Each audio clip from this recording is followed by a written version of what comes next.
Welcome to the Punk CX podcast. My name is Adrian Swinscoe. I'm an advisor, author, and general explorer of the service and experience space. My guests tend to have just released some interesting research. They run a company that has some interesting tech in the service and experience space. They are part of an organization that is doing some cool stuff, or they run their own business doing interesting things for both their customers and or their employees. That's enough from me. Let's get into the interview.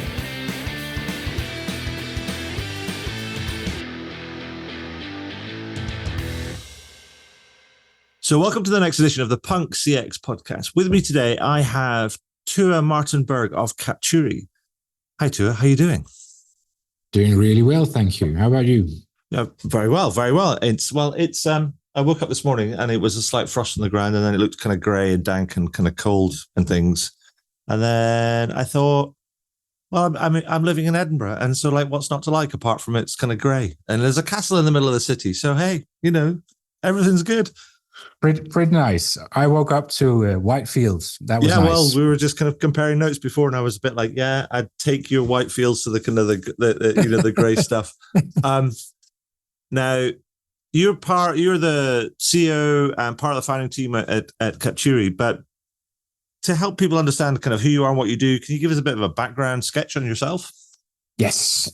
So to start, on personal matters, a family man, wife of 20 years, two teenagers, bit of an oddity in the sense that I'm sitting as a CEO now because I'm a lawyer by background and have worked with law for most of my career, having done M&A, bank and finance, even done tax laws.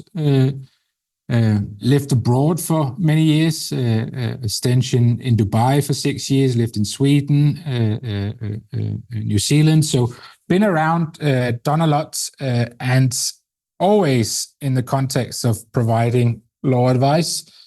I was much more interested about what was going on the other side of the table.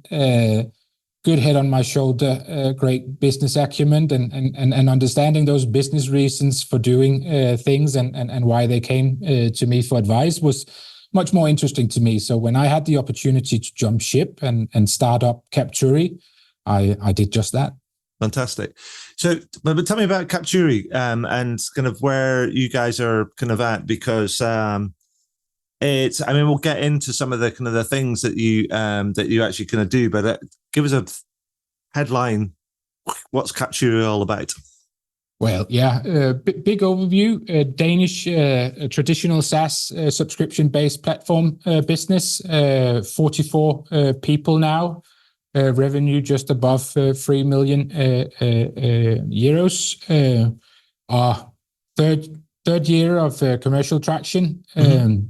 We kind of consider ourselves to be the key to that treasure chest of valuable knowledge that lays hidden in the conversations that our customers are having with their customers. Yes. We focus on conversations on the phone like this one, but also do written communication. And kind of our mantra DNA is that a conversation is just a conversation until someone takes that conversation and use it to drive change or improvement. And it's not until that action is taken that value is actually created. So that's kind of our approach to what we do. Perfect. Now, the thing so I'm a bit of a nerd in this sort of space, yeah. And I love. So I have a broad interest. Some people would say maniacal interest in trying to improve kind of outcomes in this space, like customer outcomes, employee outcomes, business outcomes, and ultimately the trifecta is the kind of the win-win-win, right? But I'm always looking for, and there's all sorts of different ways of doing it, whether it's people, process, technology, all the bits and strategy and all the bits in between, about how you kind of approach this to achieve that sort of difference and those better outcomes. But I'm always looking at slight glitches in the matrix, if you like, to coin a phrase, and looking for differences about where things kind of at. Now, a little while ago, your colleague Jacob, who's not here with us today because he's out having man flu or something, which is unfortunate, but he told me a story that which I thought was like, wow, that's crazy. You told me the story about a Scandinavian Danish company that had implemented a call or interaction analytics solution from one of the big providers. Most of them come from the US, right? Yeah. But however, a short time after implementation, they shut it down because the accuracy of its analysis and insights was not very good at all. I mean, first of all, you're not saying that this is a fairy tale or anything, but is that true? Is that right? And also, what was the problem kind of there? Because I think the lead on from that is where it gets, for me, put my nerdy hat on, gets really interesting. Yeah. So he's absolutely correct. I will say early movers, but there were large Danish companies that ventured into to utilizing speech analytics. Basically, what we do is we take a conversation like this, and make it into to text, and is then possible to analyze. Boil down a transcription. So that's basically what we do, and there's been providers out there and vendors out there that have done that for a while, but in the English language. Yes. So big US players, a lot of budget, and really cool solutions that also caught the eye of some of these bigger, earlier movers in Denmark. But because they based their technology on what they'd learned in the US, and having English as the foundation for that. What we saw in Denmark was that it was premature, because in Danish and for the Nordics languages as well, it's a minority language that differs very, very much, obviously, from English. So when people were trying this out and testing, the quality of the technology, taking the spoken into text, was simply poor going forward.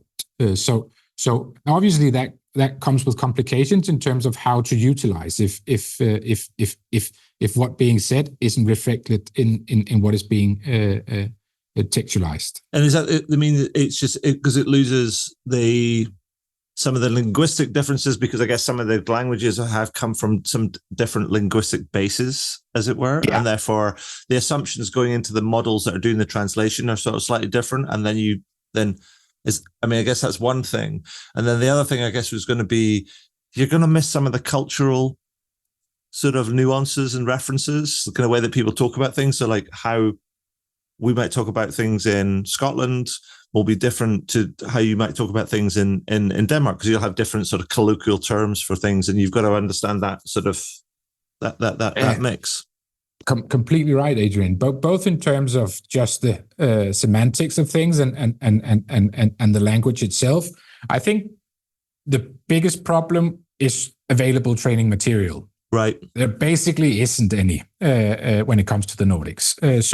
So it's been difficult. What we saw is that we saw these guys doing good, proven business case, and what we've worked with in another context was similar technology. So what we set out to do was, first of all, create the training material, but also focus, building the engine that allowed us to focus on Danish, on Swedish, on Norwegian, so that we could take into account those differences that you explain, because they will be there. And if you miss out, you're missing out also on the basis of the analysis, which again then results in flawed insights. So that just made sense for us, that someone needed to take up the fight and build something that was specifically for the Nordic languages. And is that situation apply to? I mean, because I know that English is sort of the lingua franca of the business world in large part. But I mean, and it becomes this juggernaut when you have software version 1, most of it, it's English, there you go. And we'll wait for the other languages other languages or translations to catch up. But is this situation that you're sort of starting to describe the same for many other kind of languages that are not kind of English, and maybe to varying degrees, depending on the kind of the nature of it? It varies in degree and nature of it. That's one thing, because I also think there's a correlation to country and people size. Right. Okay. the bigger the language, the bigger the potential for training material, right, to some extent. So in the Nordics, even though we are from a land perspective relatively big, from a population perspective relatively small, and it is an odd language. I think Danish is described as one of the most difficult languages to learn because of all the exceptions and oddities of the language. Sure. Yeah. And so I'm thinking about that, and I'm thinking about the experience of the Danish kind of brand that implemented this analytics solution, and then sort of like ripped it out because it was like it felt like they were getting garbage out of it, or it wasn't accurate at least. I mean, what's the implication of all that in practice? I mean, because it doesn't just affect analytics, surely, because it's like that's the basis, right? That's what you can build on the top of that. I mean, because Jacob told me another thing. It's like you said, this is probably one of the reasons why there's no really good chatbots in Denmark, because if you don't have solid foundations, you can't build that sort of conversational interface. I mean, is what happens in practice? That's a bold statement, but I will say source Jacob Ahoutas do it. Yeah.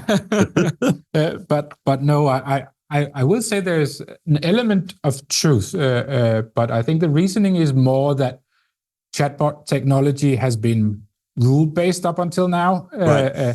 Things are developing at a rapid speed. I'm sure you know, and the GPTs of the world is perhaps altering how we structure bots. But looking again at these early adopters of the technology, very rule-based, no flexibilities in terms of questions and answers, and basically, at least from me personally as a consumer, just fed up with chatting with something that doesn't give relevant answers. But I think that's more in terms of the infrastructure and the limitations of that, rather than it's a question of the foundation models. Right. I will say, looking ahead, my take on the future, although I'm hesitant to predict, also due to the speed, but looking at from a channel perspective, I see voice becoming increasingly important, and voice bots, and I think with that there is a need not just to go for the English, because I think the easy way to go forward would be to do English customer service in Danish, or using English because we're really good at English. But that would be on the account of the Danish language, and I'd be sad to see that happen. But basically, the language understanding is a requirement in order to provide something that has a feel of not being rubbish and actually working. And you need to take the tone of voice and all these things into consideration if that matters to you. Yeah. Well, I mean, and I think this is like what people are doing is like, if you've got brands and organizations that are truly intent on creating an experience for their customers that is connected, is quality, is kind of like engaging, and feels sort of empathetic and natural and all these different sort of things, then you got to do that much. It's like, I'm not going to plug in an average solution and expect to get great. It's like if you put garbage in, you're going to get garbage out, right? So I guess you've got to make sure that you try and put in have the highest quality kind of inputs or the highest quality kind of engine to be able to ensure the quality of the outputs. In my opinion, if you're locally present, you should also do it in local languages with everything that entails. And we've all been on holiday in Spain, trying to order a beer in the bar, and that's basically how we can communicate in that language. And I think similarly, you can apply that to the customer service. If the foundation models that you don't have the full language understanding, it will come across not right. Yeah, I mean, I think that what's fascinating is as well is that I remember talking to somebody I forget the gentleman's name, but he was the CEO of there's a language translation application. It's called Babel, Unbabel. Yeah. And he used an example. He said, you know, it's fascinating. He says, like British Airways in Portugal, say in Lisbon, for example, you can get English language customer service 24/7, 365. Yeah. But if you want Portuguese, the customer service in Portuguese, it works from 9 to 5, Monday to Friday. Yeah. Yeah. And I think in that regard there, what I've seen is that because the English works as well as it does, there's been a translation approach to it where they just simply use applicable translation tools out there, and then they translate to English and then back to the language. Yeah. But what happens there is then it's an English-based Danish, and my children they grew up in Dubai and came home and were not fluent in Danish. Obviously, we spoke Danish at home, but the way that when they started speaking Danish, that how they built sentences and it was just all over the place and caused for a lot of laughs. But it's just a testimony to the fact that if you do that approach, again, it will not feel sincere. It will not feel right. Yeah, I mean, and so tell me about kind of what Capturi is doing to solve this, because it's not just about the Danish language one, as you say. It's about Norwegian, it's about Swedish, but so on and so forth. I mean, and is that your approach? Is like, well, we're going to tackle this at a country by country, kind of language by language, kind of like process, and then what does that lead to? What do you build on the top of it when you've got these kind of the solid inputs, as it were? For me, it's basically the service that we provide, that we pride ourselves of having the best possible foundation for building on top of that. Because one thing is the technology that allows you to give the insight as to what is going on in the conversations, but it's the action after that is the really important one. Yeah. How do you utilize it? How do you use that to make better and more informed decisions where you take account for the voice of customer? So for us, it's just been an advantage that we've built it ourselves, and that we're still to date, even though that things are moving rapidly, consider us below par, above par. I'm not a golfer, but when it comes to you're ahead. I'm ahead. But again, we do see technology catching up, and I do see a world where it will become increasingly a commodity. So for us, that's not our primary focus, but again, that's the technology. What we've then experienced working with this area is that we analyze more than 40 million conversations a year. So with that, we've also built an incredible understanding of what customer service is in the Nordics, right, and how to apply that based on the insights that we're able to give. And that local understanding is what I think will ensure that we will have a relevant role to play, also going ahead, even when the bigger global companies come with similar solutions that, from a technology perspective, might have caught up. Yes. That headroom in terms of, and I also think going back to why some of these bigger companies chose not to continue with the US-based vendors was not only because of the technology, but also based on those insights and the advice reflecting a one-size-fit-all US-based approach, which for many Nordic companies is not how we go about it. No, well, that's it. I mean, I think the thing is that there is a possible common perception, but is also a misconception that says good customer service or good customer experience is the same wherever you go. The thing is, it's not. Nope. It's relative, right? It looks different to different people. We can maybe talk about it in the same way, but how it is in actual practice and what people prioritize and what's important for them is different across the world. And I think that's absolutely right. And to your point around kind of trying to do something to not lose the local kind of nuance or the local difference, like in the wash, as it were, just because it's a small thing, but it'll be fine.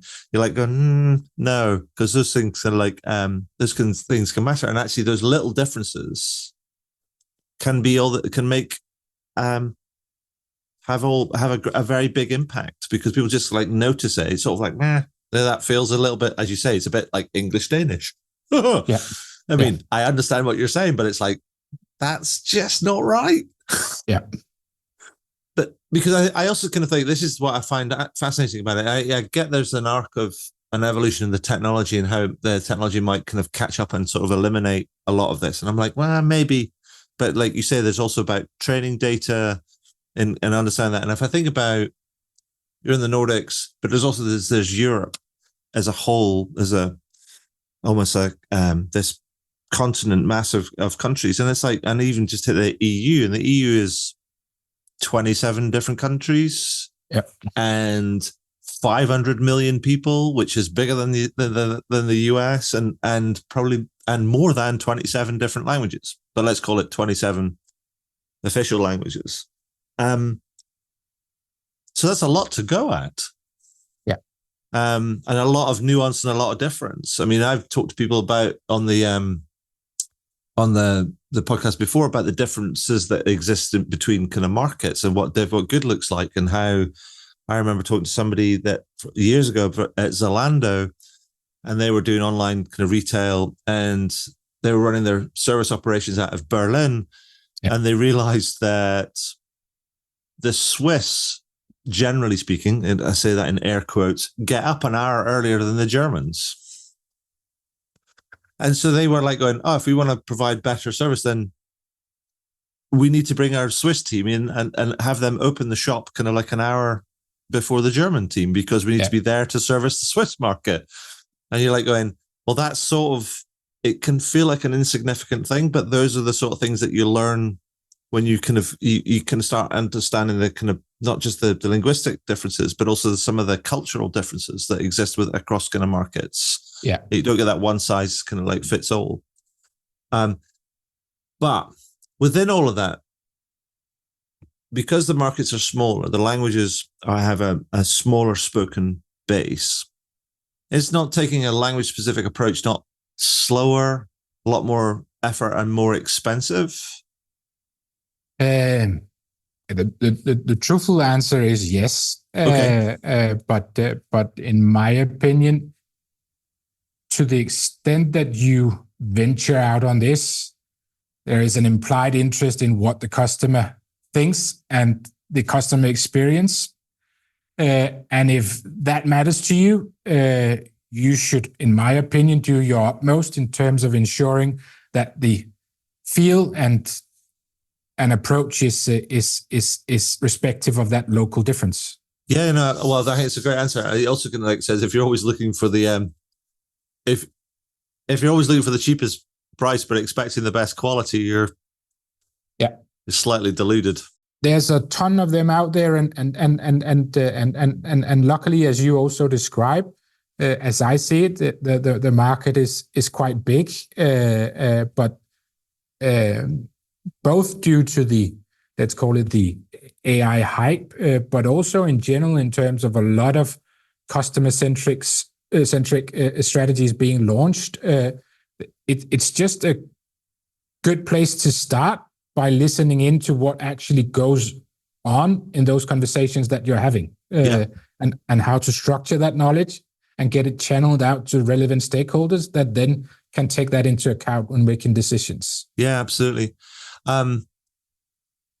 So to bring all this to life, do you have any examples of clients that you're working with that sort of embrace this Katuri approach that you can share with us, so they can, and tell me about kind of like what they've done and how they've achieved this and the outcomes they've achieved and how long it's achieved, it's taken them to achieve those outcomes, because then it brings it all to life. It's sort of like, it's not then about the technology, it's about the people, the organizations, and kind of the outcomes that they've been able to, deliver.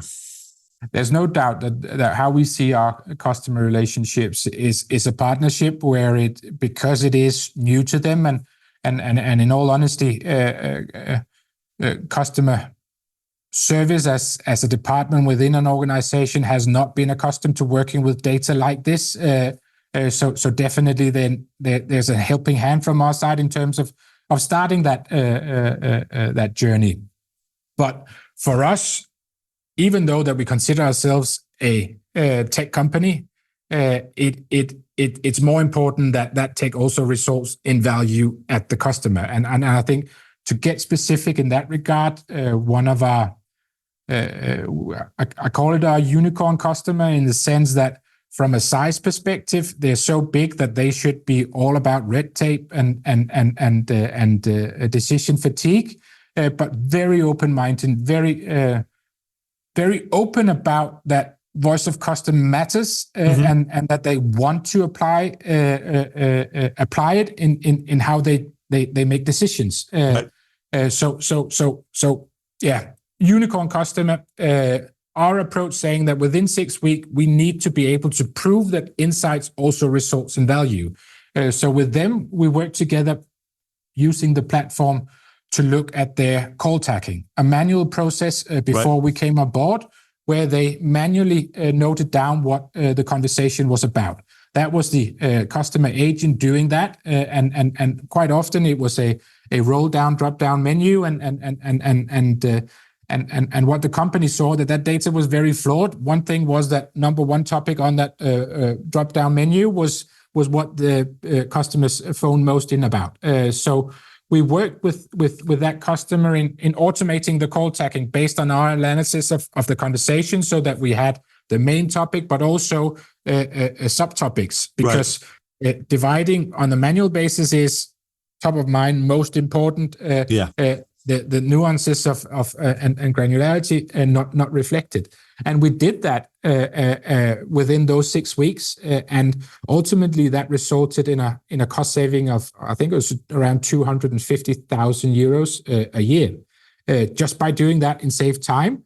And then on top of that, the cherry was that the employees was overwhelmed and very happy that they no longer had to do that tedious task of tagging the call topic. Nice. I mean, it's just like those are the little things. It becomes the benefits that you get on the both sides, and I guess, you know, if I think about if I think about people that are listening to this, is like, I apologize if this feels a little bit esoteric, but trust me, it's not. Yeah. But it also is.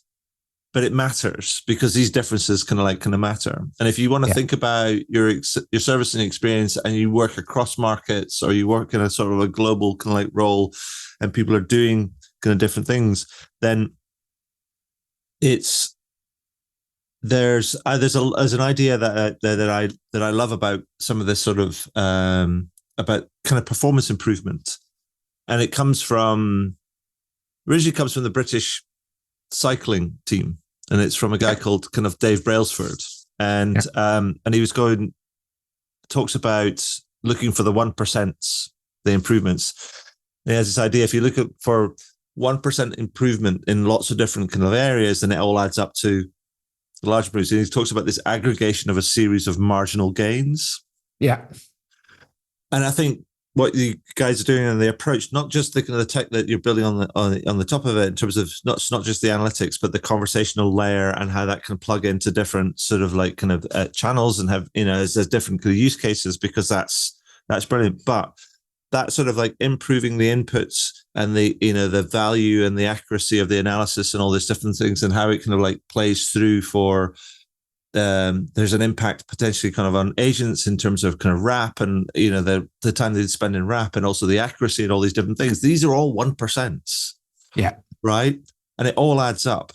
And so I make no apologies for esotericism and kind of things, because this is what the podcast is about. It's like looking for these little clues and saying these things matter, and you should, and if you if you work across countries and across languages in that sort of global kind of role or in a global kind of company, then you should be paying attention to this. You should be taking a closer look at this, because this is a thing that exists. It's a bit like I was in Dubai actually a couple of weeks ago, and I was talking at this conference. I was talking about this idea that we generally plan or describe and plan our services and experiences, and they sort of sit in the middle of the bell curve, as it were. So like, here's the 80%, some of which is sort of, it fluctuates around around the average. It says we hope for the things that are going to surprise and delight. We hope that somebody's going to show up and do something exceptional in the moment. And that's the thing that we plan for, we hope for, we design for, and to try and maximize those, the likelihood of those things happening. Yeah. But on the other end of the spectrum, there are these things called dark corners. And when something happens, like either a process or a system smashes against an obscure scenario and then it all goes haywire, or these kind of slight glitches or slight things that don't quite fit in a business technology kind of mix. And these are just these little things that actually it all feeds through, and it has an impact. And I think what I was trying to say to people is acknowledge that these things exist. These dark corners exist, and your job is to go look for them. And my point here is, I'm going to stop rambling now, is that this is a dark corner in your business, and you should get yourself a torch and go look for it, because we need to shed some light on it. Need to shed some light, and basically, once you get light on it, and open up, a world of opportunities will open up. It's we see it with pretty much every customer that it is a chest of value. Yeah, fantastic. So, what's the future vision? What's the future vision for, apart from world domination, obviously, but what's the future vision for Capturi?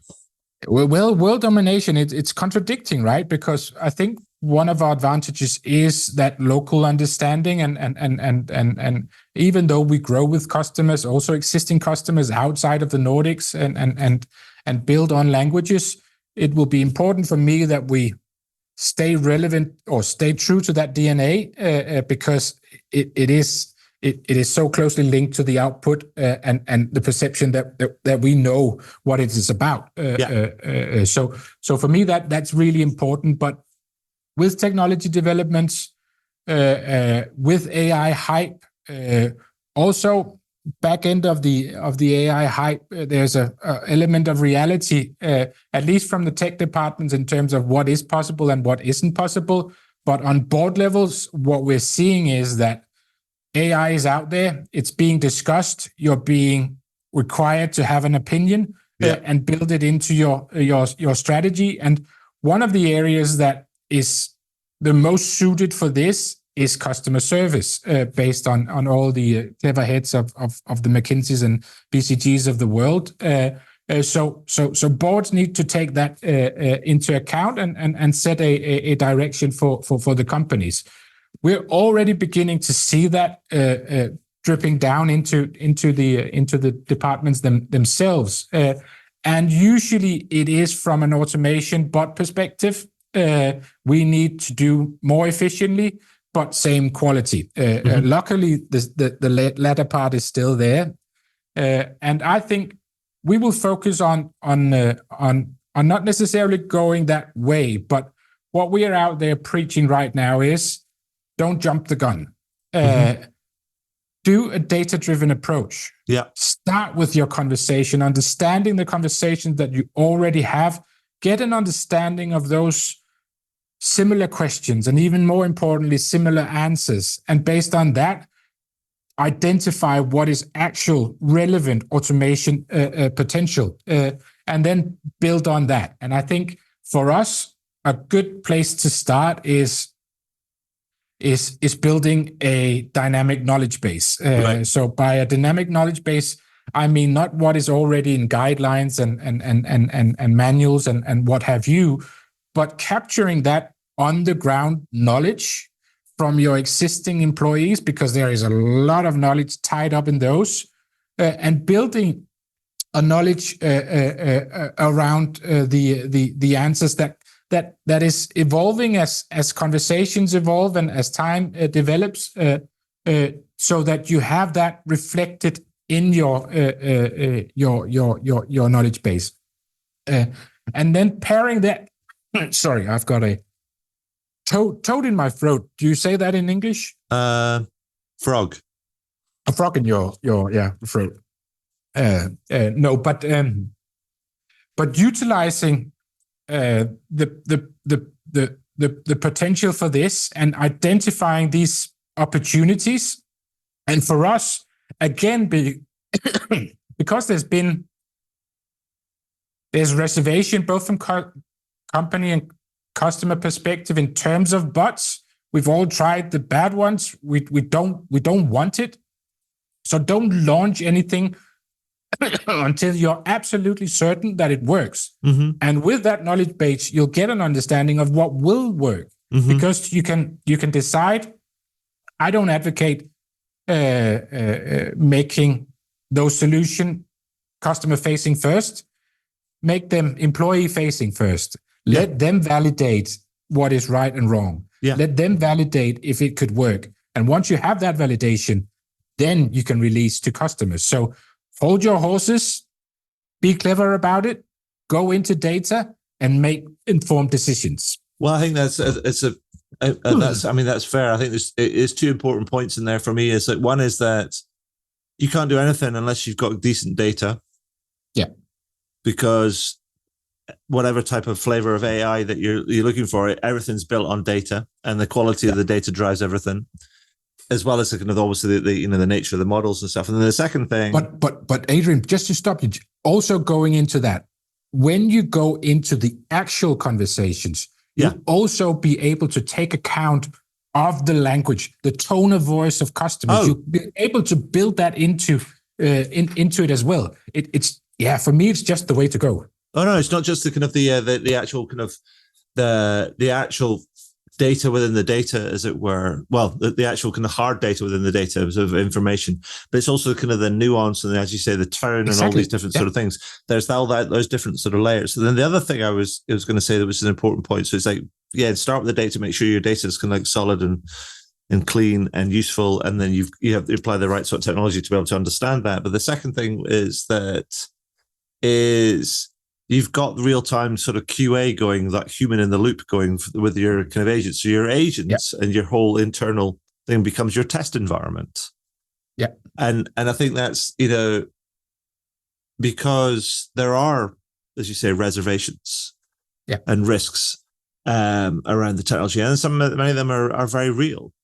Yeah. And to actually use your internal environment as your own test environment, as a way of kind of like smoothing out these different things, and then flagging and highlighting well, that's a bit weird, so I need to flag this. And if you do that over time, then you should be able to remove any glitches that might be in the system and build in more sort of training kind of insight and data into the system, and then to reduce that sort of the likelihood of, or the risk of hallucination, for want of a better word, or just madness in the machine, and badness in the machine as well. Yes. And then you sort of, from a risk and legal and compliance sort of perspective, particularly if you're in a regulated industry, then it's going to increasingly remove the risk of any sort of shortcomings. Yes, precisely. It's the controlled way of doing it. It is data driven, so there's evidence as to the feasibility of the project that you're considering. It's just for me, that's the way to go. But there is a lot out there, because the technology has become so available, especially English wise. I feel that unfortunately we are in for experiences that will only confirm what we have learned, and it will be a little time before we see the truly good solutions. Oh, I think there's the sometimes I think the Gartner hype cycle is I sometimes don't like it, but if you zoom out of it because of where the people are at on the different hype cycle, but the general shape of the curve, probably pretty accurate. Yeah. And so have we reached peak hype in terms of generative AI? We'll see. Yeah. But what is absolutely certain is that there'll come a point where there will be a dip because some people will go in and stuff will go wrong. Yeah. Or they'll move too fast and stuff will go wrong. And then people go, whoa, will recoil en masse. We're like, we're not so sure. We're reevaluating things. And then they'll figure things out and then we'll come out of it. And it's sort of, that's just the way that, I guess, human nature works. I think so, yeah. We sort of overshoot and undershoot depending on what happens. And then we converge towards a norm or like a trajectory. But I think that's the thing is you're absolutely right. It's almost like, it's a bit like, I was been saying for a while now about all of this stuff. It's like, embrace the possibility, but don't get carried away by the hype. Yes, exactly. That's a good way of putting it. Which sort of is completely aligned to what you were going to say. It's almost like go slower in order to be, to travel further. Yes, exactly. Excellent. So, is there anything else that you want to add or highlight that we've missed out before I kind of go into some wrap up kind of questions? No, I think we covered ground. I think it's relevant to highlight this last point. Be wise about it. Know that you actually do already have a lot of knowledge in the conversations that you've had with customers. Tap into that, get an understanding, not necessarily using us, but if you want to, feel free to reach out. But do that. I strongly believe that that's the right approach. Okay. So here's a few quick fire questions before we can finish up. One of them is that, well, the question is surrounding. I know that we've talked about a whole bunch of different things, but sometimes people kind of want takeaways, as it were, boiling things down. Tell me, drawing on your experience, what's the kind of one thing I should do to improve my customer experience or my employee experience? And so I sometimes make it easy. I usually try and make it easier for people to do this. And I say, complete this sentence. If you want to improve your customer or employee experience, Tua of Kapchuri says, do this, ... Complete that sentence. How would you complete that sentence, Tua? That would be something along the lines of start truly listening to your customers and employees, and respect what goes on in those conversations, and use it as a asset in terms of making better and more informed decisions. It will improve your operations. Fantastic. Thank you. Brilliant. Now, here's where we get to some of the fun questions. Two punk questions. Ready to it? I did ask you before we got started on this if you wanted me to explain them to you, but ladies and gentlemen, Tua kind of said to me, it's like, nah, I got this. And I said, fine, let's see how we get on. And the first question is the punk CX question. And what I have been doing is over the last couple of years or so, I've been collecting all these words and phrases that people have given me when unique words and phrases that people have given me when I've said, if you were to use one or two words to describe a more punk approach to CX, what would it be? Now, I warn you, I have got 199 collected. And I've told myself that I'm going to stop at 200. I think I might kind of change it slightly, but I'll lock it in at 200. So the opportunity for you, Tua, is to take that 200 or 200th slot. So what one or two words would you use to describe a more punk approach to customer experience? Uh, well, in this day and age, you cannot answer a question without conferring ChatGPT. So I've done just that, and with the slight risk of coming up with one of the words that you've already found, it says rebellious and unconventional. And I think those are two good words. But I think the punk approach for me, it's more the underlying reasoning, because I think it's so well reasoned to say, come on, let's challenge the status quo, and for me, it's very linked to what we do, because basically how I hear you and read about the punk is basically make sure that you put the customer in center of what you do. Make sure that you respect them, and more importantly, that you link that to business objectives. And for me, that's exactly what we do. So, how would you describe that? 1 or 2 words? Because I can tell you, the rebellious and unconventional, ChatGPT, you're not unique. They're already on there. But then again, if they came out of kind of people's ideas, then they exist on the internet, and then that's what the ChatGPT is trained on. Business relevance? I think no, that's too far stretched. But for me, I like the link. I really like the link that it's not just a task, but it's an asset, customer service, and should be used so in terms of achieving those company objectives. Yeah. I'm thinking about the idea of it's like making the most of what you've got. Yeah. My English proficiency, what it's called, comes short here. Yeah. So I tell you what I'm going to do. I am going to I've decided, I've made an executive decision. I like that.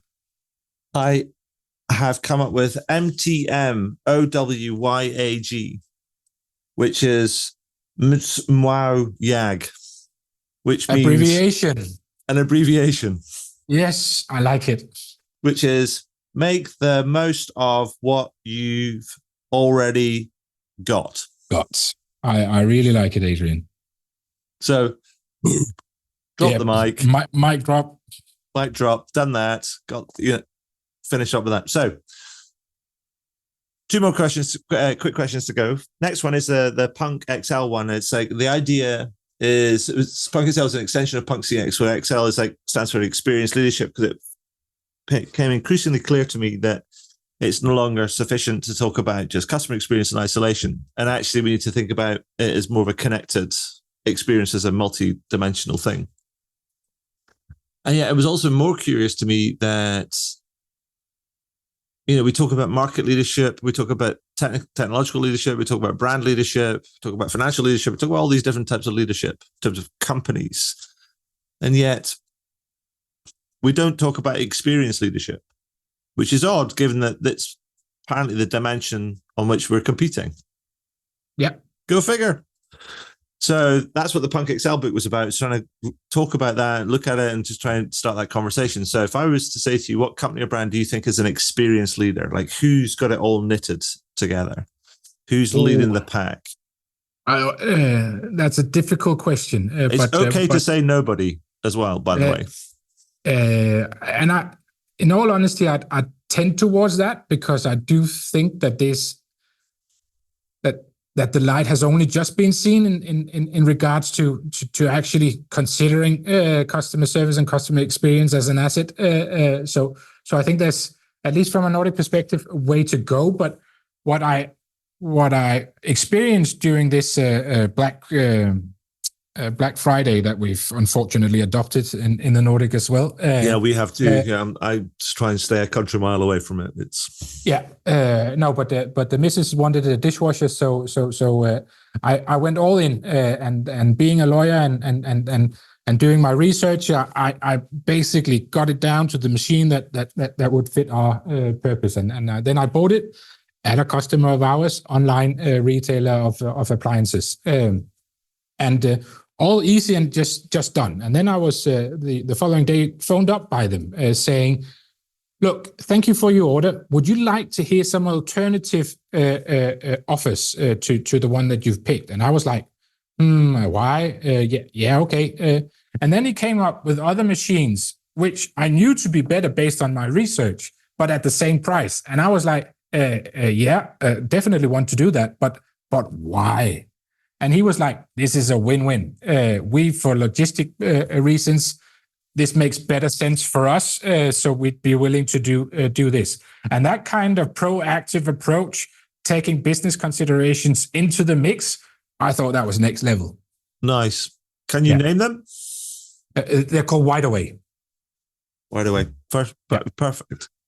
What a great story. I mean, I think it's almost like holding your hands up. You're like, yeah, we're sort of out of stock, and the stuff that you kind of want is kind of like way over there, and it'll take us like a week to get it to you. But we've got these ones here.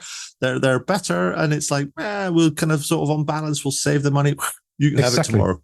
Yeah. And they're like, do you want to do a deal? And you're like going, yeah. Fantastic. So the wife was happy. Fantastic. Yeah. So final question, and because I'm trying to stop myself kind of doom scrolling in the morning, because the world is a kind of an increasingly weird and odd place. So I've been trying to ask people to share with me their best good news story that they've seen or heard over the last kind of week. And it could be a personal anecdote. It could be something that you've seen and just go, I saw that, made me smile, made me feel good. That's the thing I'm going to share. So what would be your favorite good news story that you've seen or heard of the last week, Tua? I'll have to go back to the beginning and it might not be that interesting, but snow falling, it's a sign of a good ski season. And for me, that's number one. Fantastic. Well, there you go. Snow falling out. And also for many people in the run up to kind of Christmas, then it's sort of it all feels very festive and things. So if that's your thing, then it's like being on a picture postcard. Yeah, exactly. Awesome. Well, Tua, that's all I have for today. And I just wanted to say thank you so much congratulations on your the approach and your success to date. May it continue. But also thank you for sharing some time and sharing your insights and your expertise with me today. That's been awesome. Pleasure was all mine.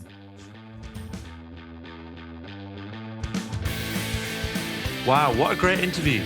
I hope you enjoyed it. I know I did. Find out more about me and the work that I do at adrianswinscoe.com. Do leave a review on your favorite podcast platform. And if you have any comments, feedback, or questions about the podcast, then feel free to send me a message to podcast@adrianswinscoe.com. And do tune in again. Thanks very much.